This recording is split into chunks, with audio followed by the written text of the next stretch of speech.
Praise the Lord. सबको जय मसीह की। मैं आशा करता हूँ कि आप लोग अच्छे होंगे। परमेश्वर का धन्यवाद हो। आइए मेरे साथ परमेश्वर का वचन निकालिए। आज हम सीखेंगे आत्मिक युद्ध के हथियार।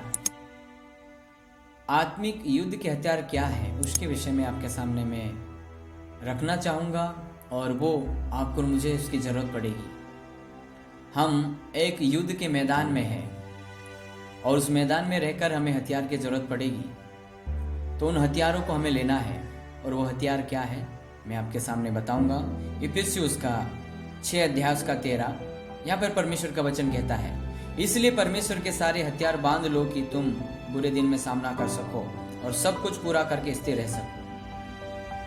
परमेश्वर का वचन कहता है इसलिए कि परमेश्वर के सारे हथियार बांध लो कि तुम बुरे दिन में सामना कर सको और सब कुछ पूरा करके स्थिर रह सको। जब हमारे जीवन में कठिन परेशानी आएगी, कठिन परिस्थिति आएगी, बुरे समय भी आएगा, लेकिन अगर हम परमेश्वर के हथियार को बांध लेंगे तो हम सब कुछ पूरा करके स्थिर रह सकेंगे। और ये परेशानी आप जानते ही है, ये परेशानी कौन डाल सकता है?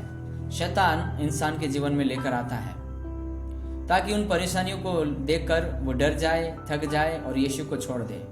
इस मकसद से शैतान मनुष्य के विरोध में षड्यंत्र रचता है, युक्तियां बनाता है हमारे विरोध में और हमें गिराना चाहता है, हमें यीशु से अलग करना चाहता है शैतान।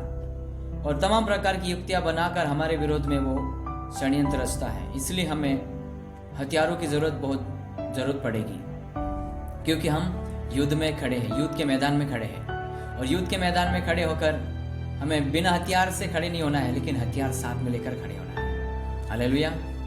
आपका और मेरा विश्वास उस प्रभु यीशु मसीह पर होना है। विश्वास के साथ उन हथियारों को धारण कर लेना है। मैं उन घटनाओं को आपके सामने रखना चाहूंगा जो दाऊद के साथ घटी। वहां पर गोलियत नाम का एक व्यक्ति था जो बहुत लंबा चौड़ा और बहुत बड़ा था और लोग उसे देखकर डर रहे थे, इस्राएल लोग। लेकिन दाऊद नहीं डरा क्योंकि दाऊद परमेश्वर पर विश्वास करता था, परमेश्वर पर भरोसा रखता था। मेरे प्रियो, आपको और मुझे भी दाऊद के समान बनना है। हमें डरना नहीं है, शैतान से डरना नहीं है। शैतान चाहे कितनी भी प्रकार की परेशानी हमारे जीवन में क्यों ना लाए, लेकिन हमें डरना नहीं है, हमें बढ़ते रहना है। जिस प्रकार दाऊद गोलियत का सामना करते हुए वो बढ़ता गया। लोग कह रहे अरे तू तो छोटा है, छोटा बच्चा है। हाँ, सच में। और दाऊद एक छोटा सा बच्चा था, छोटा लड़का था, और लोग कह रहे कि तू तो छोटा है और वो तो बहुत बड़ा है।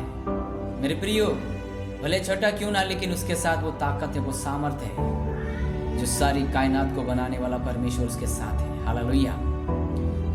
आपके और मेरे साथ भी वो परमेश्वर है। जब आप युद्ध के मैदान में खड़े हो तो आप ना डरे, परमेश्वर आपके साथ है। आपके जीवन में कितनी भी परीक्षा है, ना डरे। आयुब के जीवन में कितनी परीक्षा है, आयुब नहीं डरा, बढ़ता हुआ चला गया।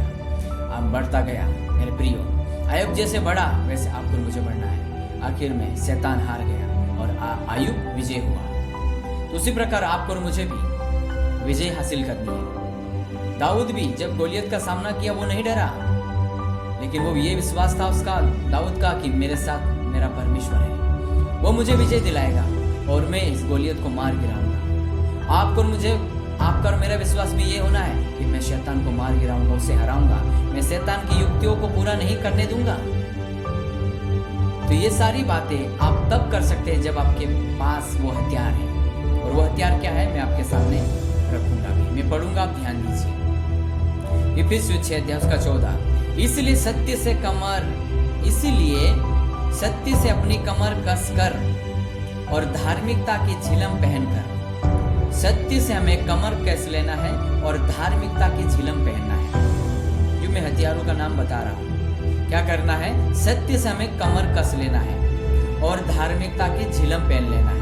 और 15, और पाँवों में मेल के सुसमाचार की तैयारी के जूते पहनकर।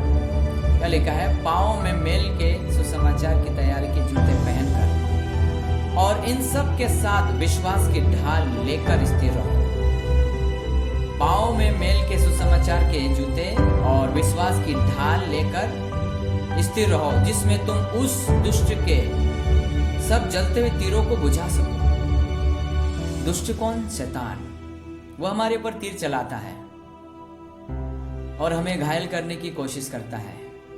लेकिन मेरे प्रियो, हमारे पास धार्मिकता के झिलम, सत्य से हम कमर कस लेंगे और धार्मिकता के झिलम पहन लेंगे तो शैतान के कितने भी जलते तीर हम पर कितना भी वार करे, कुछ नहीं होगा। हालेलुया। तो इसीलिए इन बातों को ध्यान देना है। सत्य से कमर कस लेना है, धार्मिकता के झिलम पहन लेना है और पाँव में मेल के सुसमाचार की तैयारी के जूते पहनकर और इन सब के साथ विश्वास की ढाल लेकर स्थिर रहो। जो ढाल होती है वो विश्वास की ढाल। दाऊद विश्वास की ढाल लेकर गोलियत से लड़ा। वो विश्वास था, दाऊद को विश्वास था कि मैं गोलियत को मार गिराऊंगा, और वो विश्वास परमेश्वर पे करता था। दाऊद ये विश्वास करता था परमेश्वर की मैं गोलियत को मार गिराऊंगा, क्योंकि मेरे साथ मेरा परमेश्वर है।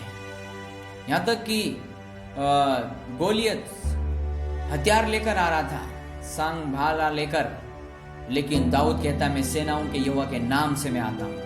मेरे प्रियो, आपके और मेरे विरुद्ध में जब शैतान खड़ा होता है तो आपको और मुझे भी दाऊद की तरह उठकर खड़े होकर बढ़ना है और शैतान को हराना है।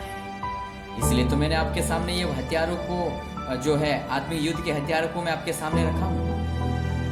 विश्वास की ढाल लेकर स्थिर रहो, जिसमें तुम उस दुष्ट के सब जलते हुए तीरों को बुझा सको।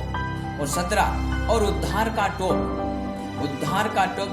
और परमेश्वर की और उद्धार का टोप और आत्मा की तलवार जो परमेश्वर का वचन है, ले लो। परमेश्वर का धन्यवाद हो। परमेश्वर का वचन कहता है उद्धार का टोप और आत्मा की तलवार जो परमेश्वर का वचन है, ले लो। तो यही है हमारा हथियार, परमेश्वर का वचन। जब हम इन वचनों को पढ़ते हैं, मनन करते हैं, तो विश्वास के साथ उस वचनों को काम में भी लाओ, जिससे कि हम शैतान के जलते तीरों को बुझा सके। इसीलिए इन बातों में ध्यान दीजिए आप। एक बार और मैं दोहराना चाहूंगा, सत्य से कमर कस लेना है, धार्मिकता की झिलम पहन लेना है और पाँव में मेल के सुसमाचार के तैयारी के जूते पहन लेना है और इन सब के साथ विश्वास की ढाल लेकर स्थिर रहो, जिसमें उस दुष्ट के सब जलते तीरों को बुझा सको। और 17 और उद्धार का टोप और आत्मा की तलवार जो परमेश्वर का वचन है, ले लो। परमेश्वर का धन्यवाद हो। यही जो है एक आत्मिक युद्ध के हथियार है और इन हथियारों को हमें लेना है और इन हथियारों को लेकर हमें उस युद्ध के मैदान में खड़े होकर लड़ना है और शैतान को हराना है। जिस प्रकार आयुब ने शैतान को हराया, मेरे प्रियो, जिस प्रकार दाऊद को भी आप जानते हैं कि गोलियत को हराया, और भी बहुत से ऐसे जो परमेश्वर के जन थे, उन्होंने शैतान को हराया। आपको और मुझे भी शैतान को हराने की ताकत प्राप्त करनी है। तो यही है परमेश्वर का वचन। इस वचन के द्वारा परमेश्वर आप सबको आशीष करे, सबको जय मसीह।